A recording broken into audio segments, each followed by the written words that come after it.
Morning, Raider Nation. So it is the morning after. I spent most of my day yesterday going over why did the Raiders lose? Why did we falter on key plays that we needed? So this is going to be an offensive analysis as to what happened, because I did a whole film analysis on 4 key plays that I feel explain the breakdown on the Raiders yesterday when it came to their offense. So let's go over them. Number 1, the 4th and 1 at the goal on Keith Smith. Number 2, Derek Carr and getting sacked by Cameron Wake. Number 3, Derek Carr's first interception. And number 4, Derek Carr's final interception in the end zone that was being thrown to Martavius Bryant. So, with a little help, I have enlisted a whiteboard, my trusty marker, to kind of break down for you where everything went sideways. So let's look at our first example, and this is the Keith Smith play. So let's look at it. Look at that. I'm going to show you in red what happened and where we lost and why. So the play starts out, Marshawn Lynch is here. He's supposed to go to the right on sweep.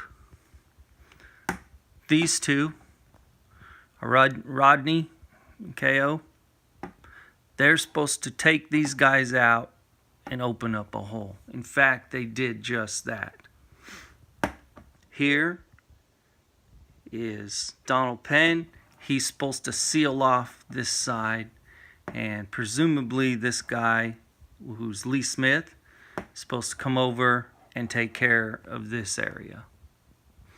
These guys are also supposed to take out their guys, and the play should work. It's all going to this side. That's where it all went down. Basically, here and here, straight up the middle.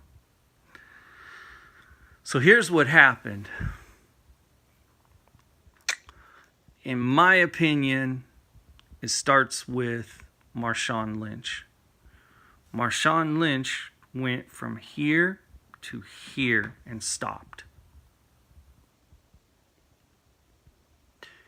This is important because had he sold that sweep or pitch, this guy here wouldn't have got inside Donald Penn's left shoulder, because that's exactly what happened. Lee Smith would have been over here sealing off the outside, creating trash, basically making it hard for these guys to come inside or whatever they would do. What happened here is these guys opened up the hole, but they went so low that these guys came right over them, like so.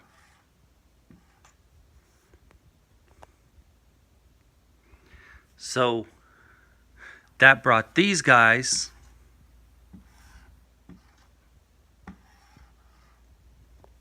up. Stop the play.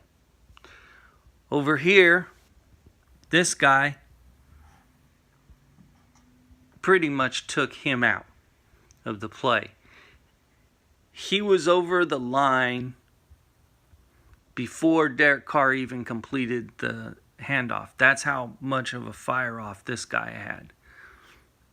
Over here, This guy got inside of our draft pick, proceeded to come over this way, and here is the important part. Donald Penn got turned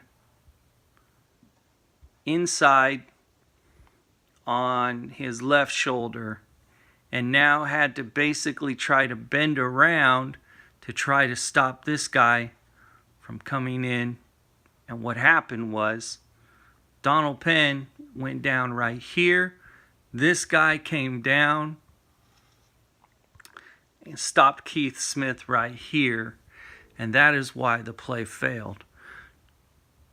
Jared Cook simply trailed this inside.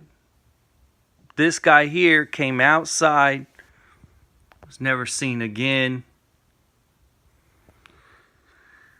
Lee Smith pretty much jogged out this side. He didn't engage anybody, was never seen again. So that is why the play failed. These guys went too low. Donald Penn got beat inside. Our draft pick got beat inside. And these guys got back in the play and cut it down. So it wasn't Keith Smith's fault. It wasn't our play calling. It was the execution of our personnel. And in my opinion, that starts with Lynch. He was supposed to run a full sweep as if he was getting the ball to misdirect and bring this and freeze this. This would have helped Don Penn seal this off. Instead, when this guy sees that Lynch isn't going anywhere, he's just watching the play happen, just standing there. He has no reason to worry about anything out here anymore. So that's what happened. The play went inside, and he got caught up, and he never made it through. That's why you have 1, 2, 3, 4, 5, 6, 7 guys on the breakdown of that play. They all had a part in stopping that play. So that's what happened. Okay, let's look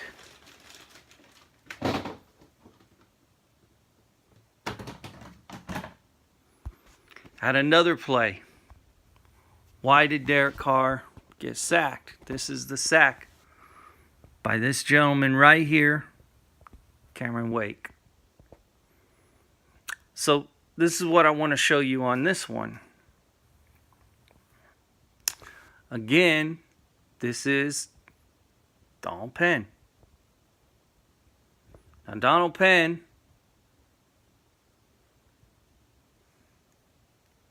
gets beat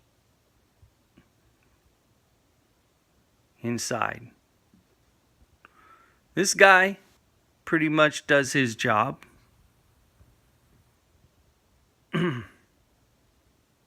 This is Richard. Richard is supposed to come over and chip this guy. Now, when I say that Penn got beat inside, that's not exactly true.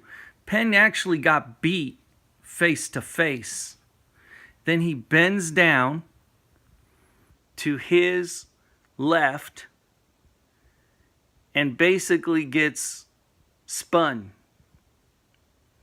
While this engagement is happening, Richard gets here late where he's supposed to help and chip and misses. So what happens is now unabated to the quarterback. There's nobody back here protecting. Donald Penn got beat one-on-one, spun around, and Derek Carr got sacked. Now, everything else in this particular formation is irrelevant because everybody else pretty much did their job on this play. So that's how that play went.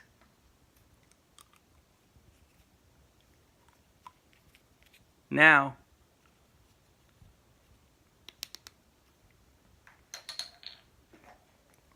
I want to talk to you about another formation that went down.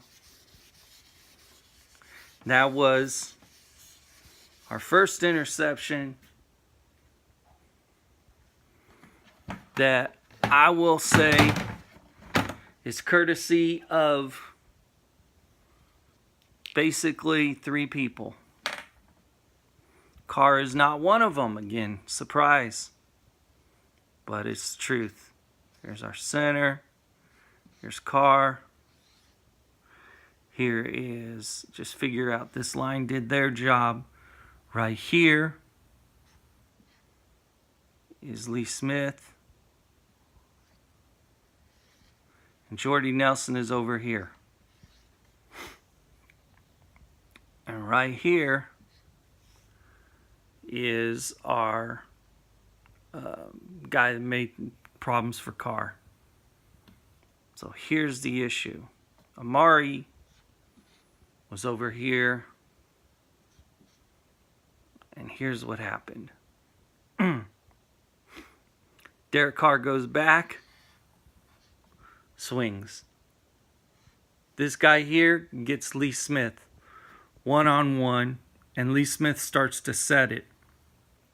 Jordy comes in to help with this block, but he doesn't come in strong. He comes in about 75% speed, and rather than knock into him, he just pushes him with his hands. So this defender splits, and now it's got Derek Carr one-on-one. He basically splits Jordy and Lee Smith right here. Derek Carr stops, backpedals when he sees this happening, comes back over to the left, sets up in a pocket, and has a beautiful, beautiful throw.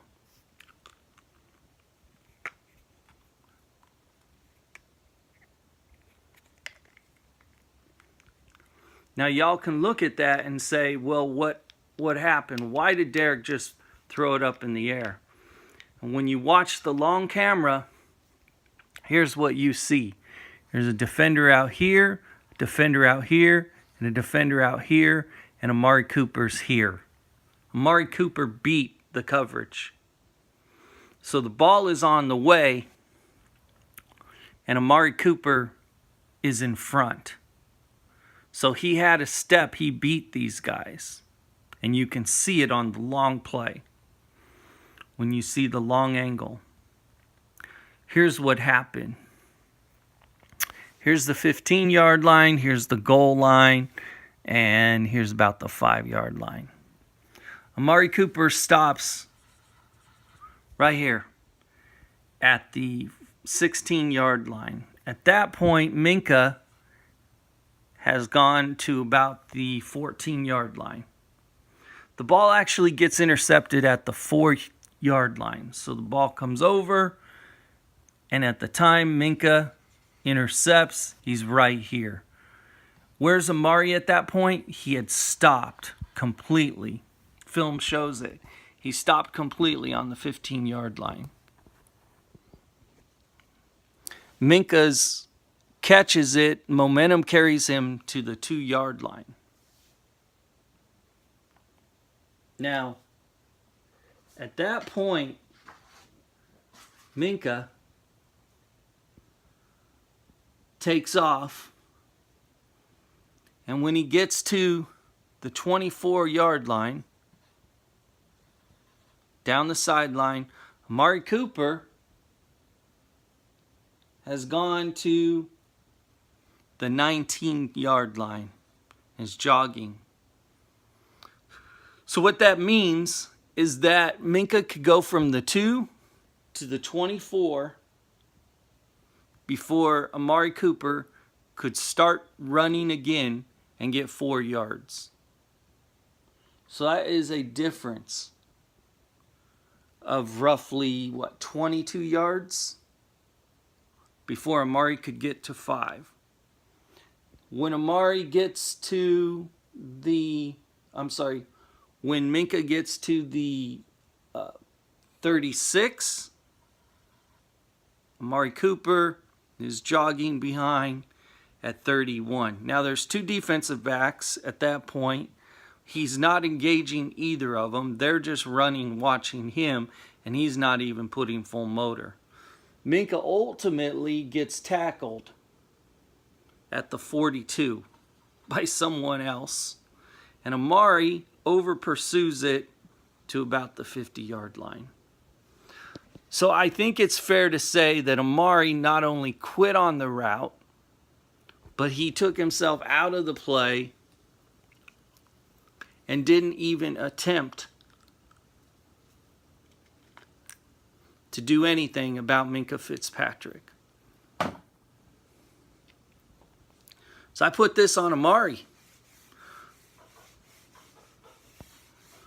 Because even if you argue that he didn't see the ball coming, by the time this thing all went down, he should have known what was going on. Minkah Fitzpatrick shouldn't be able to get from the 2-yard line to the 24th, and Amari Cooper only able to get 5 yards away from where he had stopped. That's not somebody putting in effort. That's not somebody putting in work. All right, so let's go into the last one. Last one, Derek Carr. Oh, by the way, at this point, we have a replacement in for Don Penn. And this is important because this guy gets beat inside.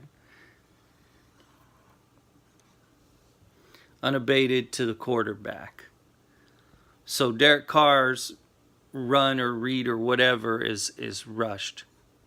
Martavius is here. Defender is actually further out. And I want to show this in a little bit more of a different scale because he's a ways from the sideline and Minkah is basically playing right here. So Martavius goes jogging up to Minkah. He doesn't make any, not Minkah, Xavier. And he goes jogging up and doesn't really attempt to do anything but just lay two hands on him initially, standing there, kind of fidgeting with him. He doesn't make any other kind of football move to get open. During that time, he then starts to come over and Xavier has angle on him. He still is not going full motor. It's first of all not that far to the end zone. Let's make clear on that.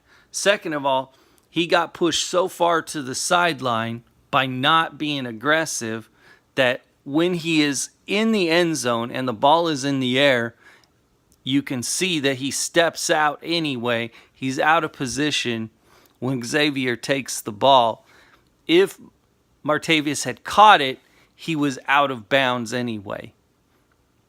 He stepped out of bounds. He was pushed out of the play so much because of his lack of effort and lack of commitment on to get open. He didn't even try to get open. That's why he wasn't open. And Derek Carr sees that he's on a one-on-one matchup and he's like, okay, this is a 50-50 jump ball, and puts it up there. Problem is, Bryant didn't do his job in even trying to get open. You can see that on the tape. He basically almost walks out to Xavier and starts tussling with him using hands and arms. He doesn't make any football move. He doesn't move inside and then try to move outside or anything.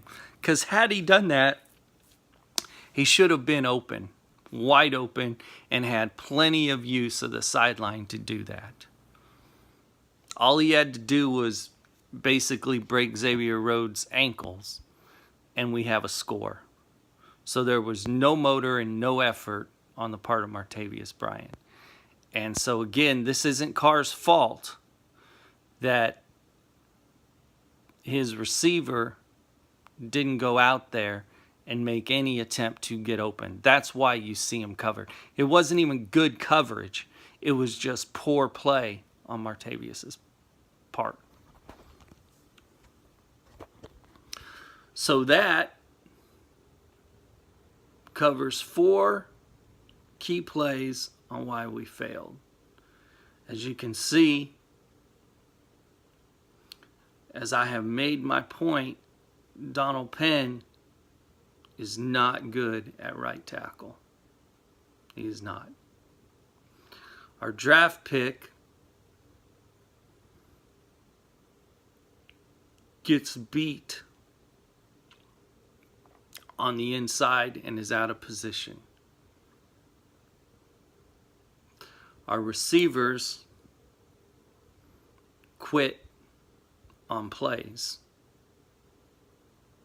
And when it comes time to blocking people, chip blocking and things of that nature, our guys are getting there late.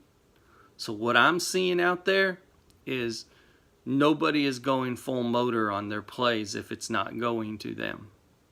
And we can't have that, man.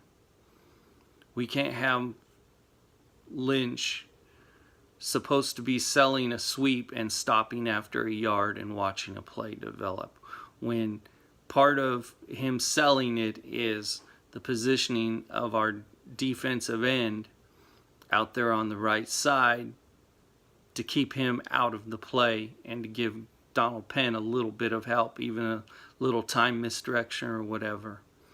So that's really what happened. That's why we lost. We can't blame that on the coach, except if the coaches don't address that.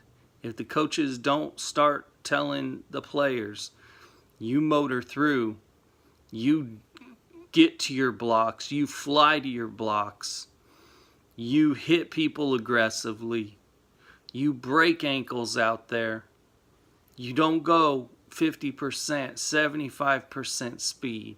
You go out there and you do your job. You don't get stuck out of position. I think Penn needs to go back to the left side. Go ahead and bring 77 to the right. See how that goes. When it comes to our defense, in my opinion, it was matchup. It wasn't that any of our players didn't execute on their assignments. It's that when they did execute on their assignments, they weren't good enough, they weren't fast enough. And in many places, they were caught doing exactly what they were supposed to do, and Miami created the vulnerability. For example, on the sweep, reverse pass, there were 2 linebackers that were trying to bracket contain the runner as he stopped. And as he stopped, there was a soft hole between them. What are they supposed to do? They're supposed to go after the ball. And the ball was in the runner's hands behind the line of scrimmage, and they were playing the contain game. So what happened to that other receiver over there? He goes off on the right side and then basically posts to the left. He takes the defender out of the play and into the center of the field. So that just left 2 linebackers. 2 linebackers covering that. Everybody else did and were where they were supposed to be defensively. So by the time that ball was completed, who do we have out there? A safety. That safety appears to me to be running about a 5.5 40-yard dash. He is not going to come in and do coverage on anybody. So again, watch where we got scored on, and it's simply scheme. It's simply personnel. We do not have the personnel to answer for those sets. In my opinion, we need to make a play for Earl Thomas. If we are going to do anything to salvage this season, we need to get Earl Thomas. Earl Thomas is clearly not happy in Seattle, and the Raiders need to knock on that door. I don't know what that contract will look like, but we need safety help, and we have nobody that Miami is afraid of, or that anybody else in the league needs to be afraid of. Nobody respects us when it comes to pass defense. Conley is coming along, but he's got a ways to go. Our other defensive backs are serviceable. They're great on run support. But again, we don't have an inside pass rush. We don't have an outside pass rush. And those are the pieces that are missing. So that's it. That's what's going on. If you want to know what's going on, you want straight truth, there it is. That's why we lost. And we can't put that on the coach unless they're not telling those players to go full motor, get to your assignments, finish aggressively, and make sure that they know we were there every play. So that's it. All right. One love, Raider Nation for life. I'm out. Have a good week.